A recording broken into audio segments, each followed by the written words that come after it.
একটি আর্কটিকের দ্বীপপুঞ্জে যাচ্ছি যার নাম সালভার্ড। একমাত্র নরওয়ের মধ্য দিয়েই এই দ্বীপে পৌঁছানো যায়।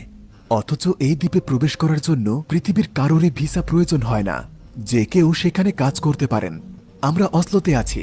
এটি নরওয়ের রাজধানী, ইউরোপের সবচেয়ে ধনী দেশের রাজধানী। এখন ফেব্রুয়ারি। মাথাপিছু আয় এটি পৃথিবীর তৃতীয় বৃহত্তম এবং এর গুণগত মানের দিক দিয়ে এটি পৃথিবীর অন্যতম শ্রেষ্ঠ।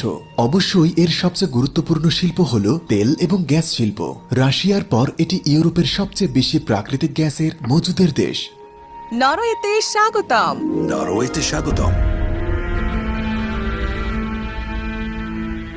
তাদের আরও আছে জাহাজ নির্মাণ, কাগজ পণ্য, ধাতু, রাসায়নিক পদার্থ, কাঠ, টেক্সটাইল এবং মৎস্য শিকার, যা অবশ্যই তাদের এখানে একটি গুরুত্বপূর্ণ বিষয়। পৃথিবীর অনেক দেশ এখান থেকে মাছ আমদানি করে, যার কারণ এর গুণ